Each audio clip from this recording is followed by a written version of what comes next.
Zdaj, ko smo si pogledali prvo motive, imamo še drugi bolj družboslovni temi, kateri dejavniki pa vplivajo na število citatov.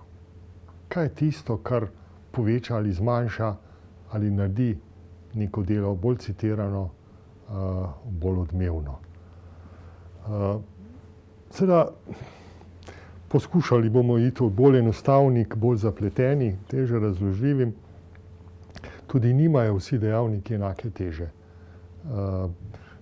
Je pa to tema, ki spet ne smemo spustiti, ker če hočemo razumeti razlike v načinu citiranja, načinu objavljanja in citiranja in pa seveda v številu citatov, moramo tudi te dejavnike bolj razumeti.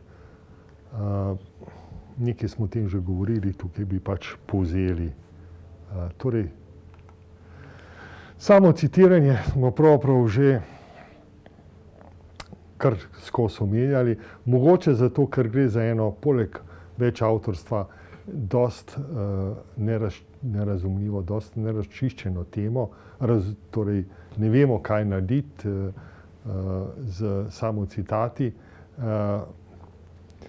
Pač imamo največ težav s tem.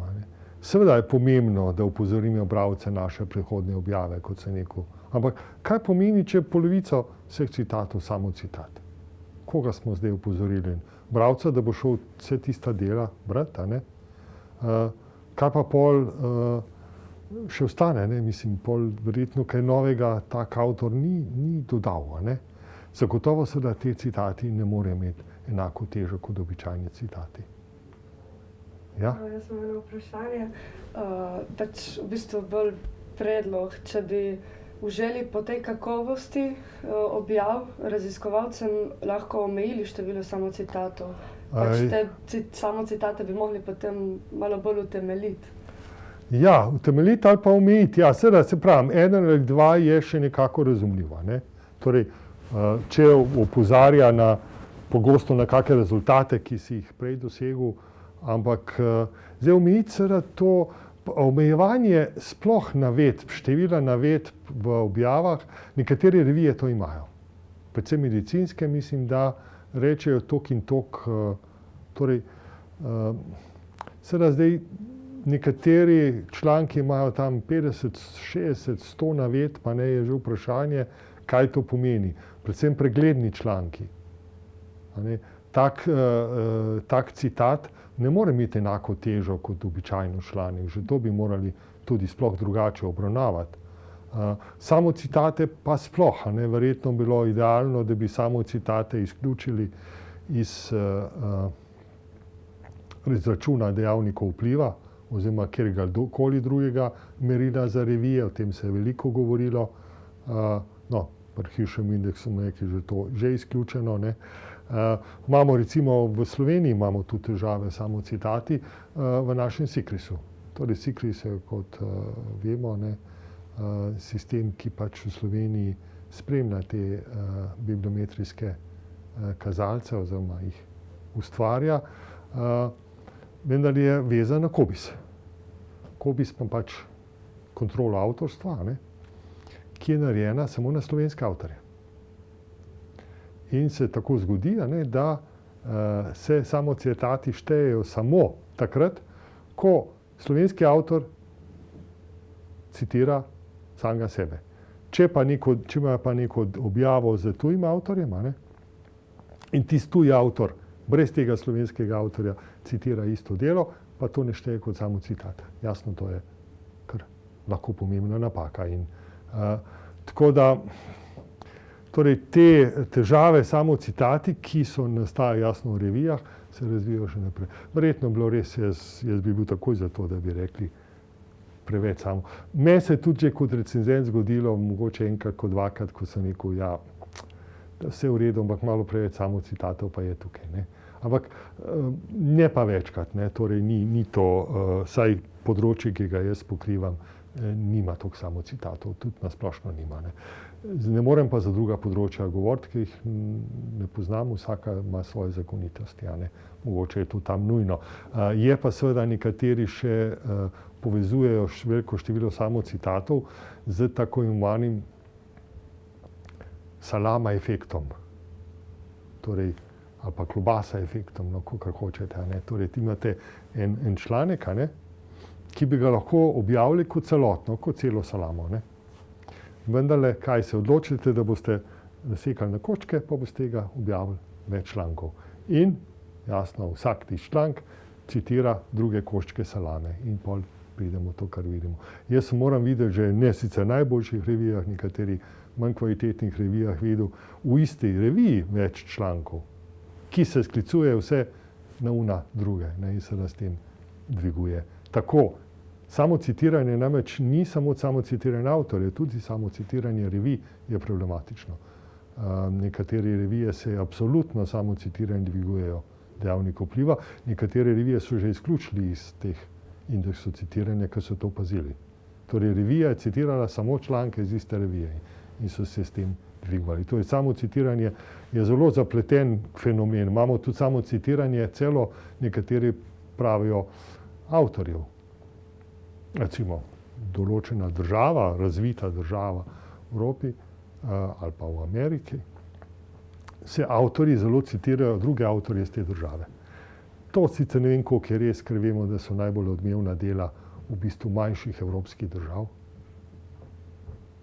Danska, Nizozemska in podobno, Švica.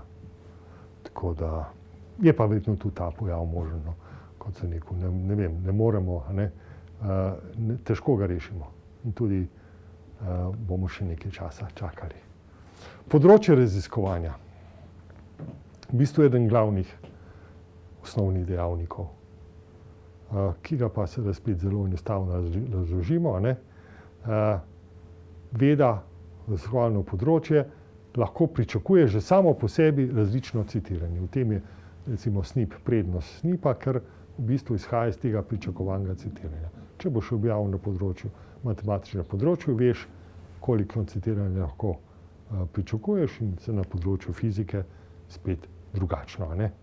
Torej, ta področja se razlikujejo po številu raziskovalcev in obsegu raziskovanja. Nekje imajo zelo veliko raziskovalcev. To je povezano pogosto tudi s financiranjem. Tudi v Sloveniji vemo, da so nekatera raziskovalna področja zelo dobro iz zgodovinskih in drugih razlogov financirana, druga področja slabše. To pomeni seveda tudi problem kasneje, če pač ni raziskovanja, tudi če ni sredstev, tudi manj raziskovanja. Način objavljanja, kot so nekateri imajo te salame in režejo drobne koščke, druge zahtevajo daljše zaključene enote za objavo in seveda tukaj pomeni, da je tudi manj citatov. Potem imamo tudi nekatere področja imajo zelo veliko revij, ogromno, veliko število, spet povezano verjetno z načinom objavljanja in število raziskovalcev, druge imamo teh revij manj. Potem imamo način obseg citiranja, torej število citiranih virov, primer, ki sem jih že navajal, nekje pač se navede tam nekje do 10 referenc, nekje druge pa tudi 100 takih referenc ali navedb. Zdaj, to, kot so nekateri v teh meril, to pač poskušajo normalizirati, da potem vemo, da en citat ni enak citatov na drugem področju. Vse to vpliva seveda na to število citatov in odmevnosti. To je spet ena od teh karikatur možno tako, ko pač kaže nekako značilno torej predstavnika naravoslovja in pa seveda slovenista verjetno, sodeč po knjigi, ki ima v roki, pač seveda se tudi jezikovno čisto ne razumeta, enkrat pa enkrat sliši se enako, vendar le pomeni dve različni stvari, pač naravoslovci ima toliko citatov, da jih ne more niti prešteti, slavist oziroma slovenist je pa enkrat citiran, torej kaže nekako razumevanje, kaj je ta razlika, seveda skozi karikaturo. Tipi objav. Tukaj so seveda, rekel sem že pred citiranje, najbolj citirane objave so članki, so neki objem, praviloma v humanističnih vedah, kjer se citirajo monografije. Znan je podatek, da imamo, kdo je najbolj citiran avtor v Sloveniji, filozof Slavoj Žižek, seveda to niso članki, ampak so knjige. Knjige citirane v člankih, da ne bo nesporazuma. Če bi se še upoštevali citati knjig na knjige, bilo tega še več. Seveda tudi zato, ker je avtor samo en sam, avtorstva ne deli, ampak seveda merjeno z bibliometrijskimi merili je pač to pomeni, da seveda tudi v humanističnih vedah se dajo te stvari meriti. Dobro, Slavoj Žižek je verjetno res samo eden. Potem smo že omenjene pregledne članke, tukaj moramo izpostaviti. Torej, pregledni članek običajno celo napiše en avtor, ni nujno. To je tudi nek najbolj ugleden, spoštovan avtor z tega področja z dolgo kilometrino, ker to je seveda napisati res kvaliteten pregledni članek. Ni tako enostavno, lahko sicer nekaj da skupaj, ampak to je. Seveda imajo pa spet nekatere revije en drug sistem, ki so ga že večkrat obsodili. To je pa tako pregled revije. Ti objaviš pregledni članek, v katerem povzameš vse članke, ki so bili te revije objavljene recimo v enem letu. Vse revije lepo, torej vse številke pogledaš, citiraš, s tem si dvigneš rating revije, to so tudi že obtoženi, tudi rekli, da je bilo treba to izključiti iz merjenja. Torej, to je neke vrste samo citiranje. V tehničnih vedah se recimo prispevki iz kongresov precej citirajo, v medicini praktično tega ni, če hočeš priti do citiranja, moraš to objaviti kot članek, so neke razlike še v tipih objav oziroma kaj se šteje. Zato recimo večja vključitev kongresnih prispevkov pomeni, da je neko področje predvsem tehnično bolje pokrito, kot smo rekli pri Scopusu. Ugled avtorjev revije ali založbe. Mateja Efekt, torej nekaj, kar je v 60-ih letih že omenil Robert Merton, da pač, če imamo nekega uglednega avtorja ali pa ugledno raziskovalno skupino, običajno seveda to, razen pri Slavoju Žižku, ne gre za individualne avtorje, bojo pač dobivali še več citatov, ker bo seveda vsak pogleda, koliko je pa stvar citirana, koliko je odmevna, to moram prebrati, to moram upoštevati, to moram pogledati. Imamo tudi seveda založbe, revije, ki so pri uglednih založbah, so seveda veliko bolj iskane, pogledane kot neke revije. Pri neznanih založbah nikoli ne veš, ali gre za neke plenilske revije ali kaj podobnega. To je razumljivo, tudi resni avtorji v takih neznanih revijah veliko težje nekaj objavili. Ker tudi vejo, da s tem nekako zadeva ni najboljše recenzirana, da tudi drugi ne berejo. Seveda, če pa nekdo zelo ugleden avtor, pa lahko objavi karkoli. Tudi to je možno, seveda, ker bo pa vsak pogledal.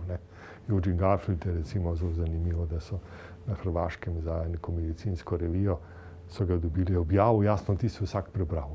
Tudi sama revija je dobila s tem neko težo. To je seveda odvisno od uredništva revij, kako se znajdejo. Je pa torej tudi zanimiv efekt, revije, ki imajo višji dejavnik vpliva ali po nekem drugem merilu so višje, bojo dobile še več, članki tam bojo dobili, že zaradi tega imeli večjo odmevnost, dobili več citatov, ker pač ta mehanizem deluje. Če tudi, kot sem rekel, ni neke tehnične ali neke druge zakonitosti, deluje zato, ker je citiranje družbeni pojav. In to je jasno, da pritegne. Jezik objave, angleščina, praviloma, če ni v angleščini, skoraj da ni možnosti, da bi neka zadeva bila visoko odmevna. Torej že tudi, seveda, kitajščini v nekem smislu, ja, vendar spet v lokalnih revijah, ne v tujih. A ne? Število avtorjev, več avtorstva smo rekli, da je en pojav, ki je stvar sodobne znanosti, poznamo ga kot množično avtorstvo, ampak sploh soavtorstvo. Zdaj, rezultati raziskav so pokazali, da več je avtorjev, večja je možnost, oziroma več citatov bo tak članek prijel. To je zdaj mogoče delno razumljivo, ne v celoti, a ne, seveda lahko rečemo, mogoče je ta članek bolj kvaliteten, ker ima več avtorjev, ker je bolje narejen. Še več dosega ta efekt, se izrazi ta efekt, če so avtorji iz različnih držav. Torej, več avtorstv različnih držav pozitivno vpliva na odmevnost objave, ne večjo citiranost. Mi smo sicer naredili eno raziskavo, ki smo primerjali, torej poskušali smo to kot hipotezo preveriti. Primerjali smo različna področja, fiziko, kemijo, biotehnologijo in biologijo in medicino, seveda. Našli smo pravzaprav dosti zanimive ugotovitve. Recimo na medicini absolutno se je to poznalo. Na področju medicine, če je bilo več avtorjev in to avtorji iz tujine, je ta članek bil bolj citiran, ne glede, kje je bil objavljen. Recimo pri fiziki tega efekta ni bilo. Več avtorstvo iz različnih držav ni vplivalo na citiranost članka. Pa smo šli gledati, včasih ga je celo znižalo. Torej je bil članek, ki so ga objavili samo slovenski avtorji, bolj citiran, seveda šlo je za enako kvalitetne revije, da ne bo nesporazuma, jasno, vse revije so bile približno v istih kvartilih, a ne. Celo članek objavljen samo v slovenskem avtorstvu je bil lahko bolj odvisno, kdo so bili partnerji, iz katerih držav, no, tako bom rekel. Torej iz nekaterih držav, jasno, iz Združenih držav Amerike je bilo to pozitivno, če so bili pa partnerji iz neke druge države, pa to celo dosegalo manjšo odmevnost kot članki samo slovenskih avtorjev. Torej, ne gre vedno pri teh vplivih dejavnikov, jaz sicer da nisem vse našteval, je vedno treba biti pozoren, ali to torej z raziskavami lahko potrdiš, ali nam se je zdelo ravno to število avtorjev in več avtorstva zanimiva tema za preverjanje take hipoteze. Spol. To je zelo občutljiva tema.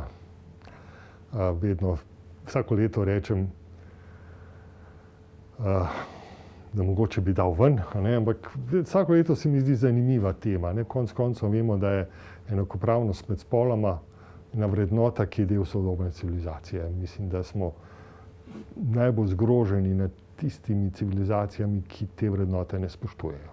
To je mogoče zdaj v zadnjih letih posebej izrazito,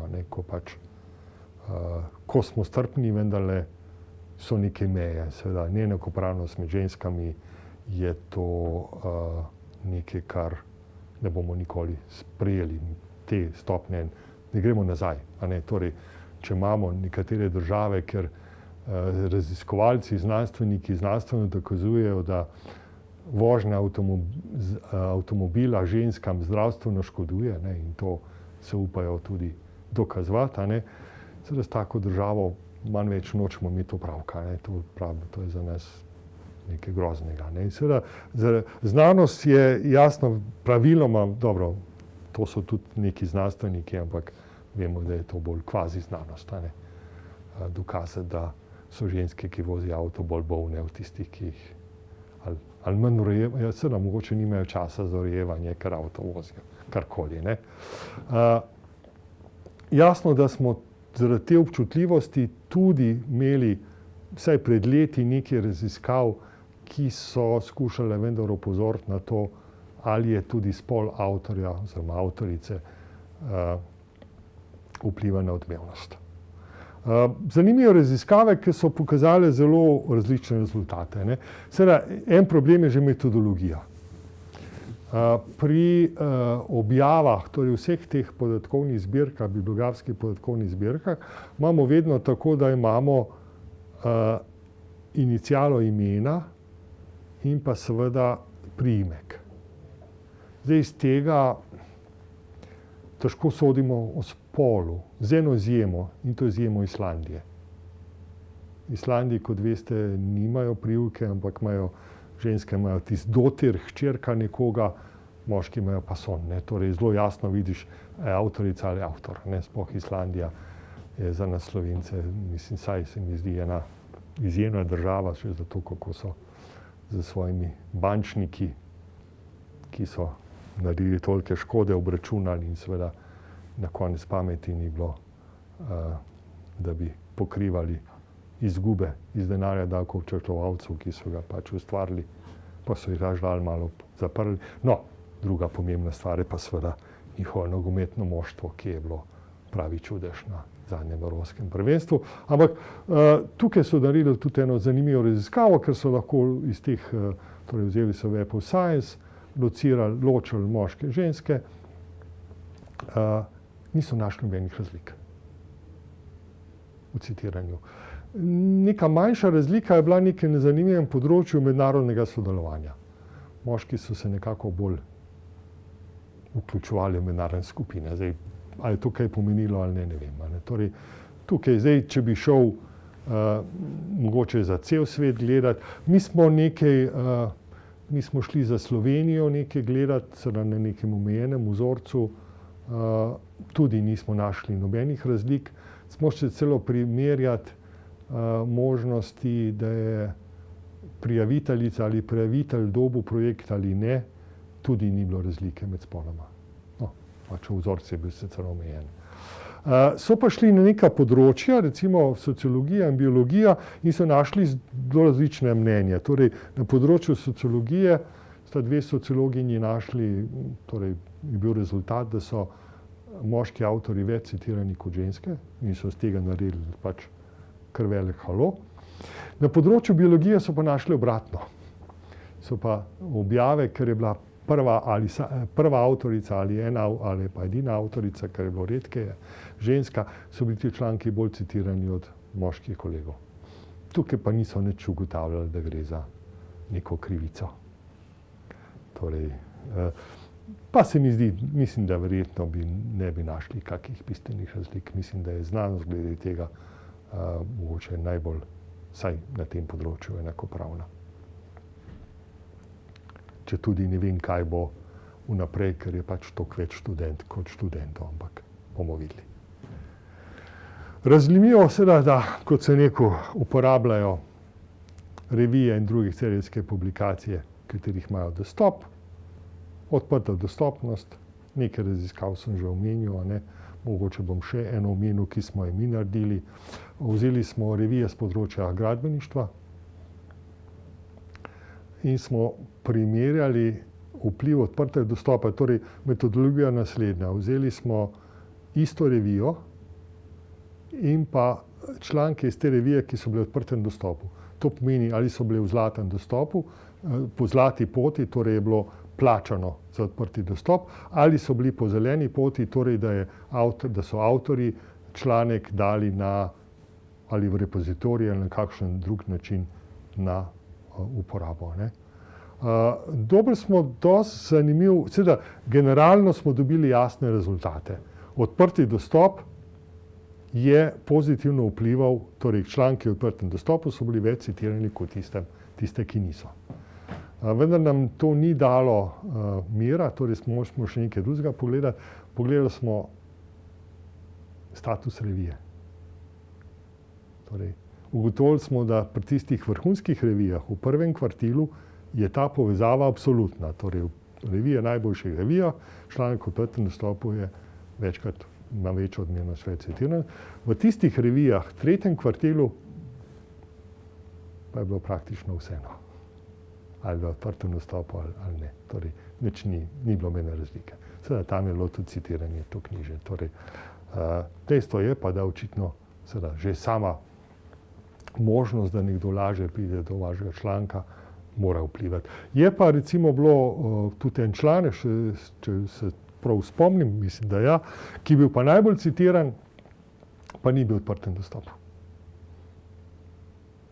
Torej ni, zdaj se lahko te, ki propagirajo odprti dostop, razlagajo, da je to pozitivno vpliv na odmevnost, je, ja, ampak če je objavljeno v kvalitetni reviji, ne pa kar tako. Ne? To je morajo dodati zraven. Zdaj, če bo pač ta odprti dostop seveda prevladal, ne, bo tudi ta efekt potem manjši. Če bo praktično 90% člankov v odprtem dostopu, seveda tudi tega efekta bolj verjetno ne bo več. Zaenkrat, kot vemo, temu ni tako. Kvaliteta, to je najtežje pravzaprav dojeti. Zagotovo je to en osnovnih dejavnikov. Kvalitetna, dobra objava bo več citirana kot tista. To lahko že s tem vidimo, da imamo isto revijo, imamo recimo 50 člankov v isti reviji. Ne? Nekaj člankov ne bo nikoli citiranih, nekaj malo, imamo pa nekaj 3-4 članke, ki so vrhunski. In zdaj lahko sicer primerjamo, kaj se je zgodilo, gre za ugledne avtorje, gre za drug tip objave, gre za odprt dostop, ampak pogosto ugotovimo, da pravzaprav ni nekih bistvenih razlik, članki so pa različno citirani. Torej je mogoče nekaj tudi v kvaliteti. Ne? Zdaj to pa zelo težko merimo z temi našimi bibliometrijskimi metodami.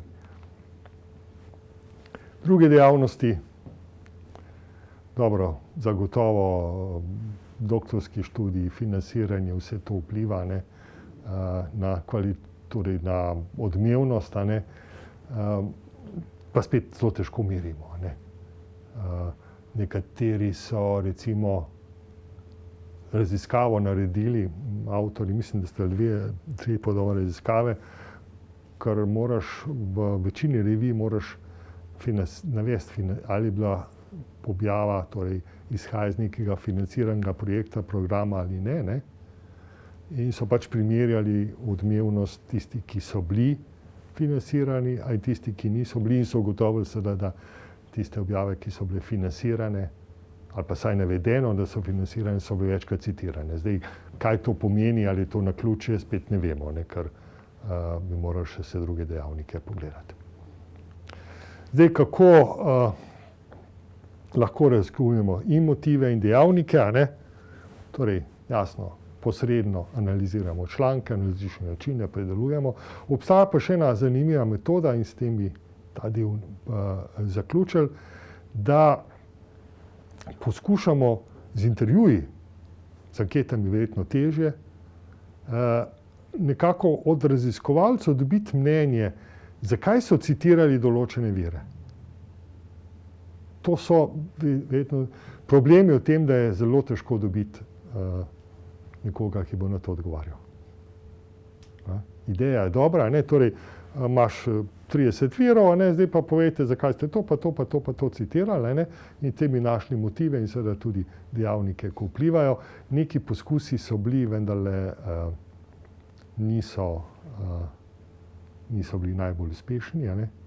Kar enostavno jaz mislim, da raziskovalci že na običajne ankete ne radi odgovarjajo, pač to je seveda, to so ljudje, ki so izjemno zasedeni in mogoče se večina populacije niti ne zaveda, da gre prav za delo cel dan in pa seveda vse dni v tednu. Bilo so pa še ene zanimive raziskave, ki so primerjale odmevnost z recenzijami, a ne, in so seveda avtorje, to so pa rajši odgovarjali, da so avtorje najbolj odmevnih citiranih člankov v neki reviji vprašali, ali so imeli kakšne težave z objavo. Predvsem z recenzenti, ne. To je edina zadeva, ki sem videl, da res avtorji radi odgovorijo, ne. Zanimivo, da je kar nekaj avtorjev najbolj citiranih del reklo, da je imelo neke težave z recenzenti. Torej, ali so dali neprimerne pripombe ali kaj podobnega, ne. Tako da to še enkrat dokazuje seveda, da bibliometrijske metode in recenzentske metode niso vedno čisto usklajene. S tem smo končali to.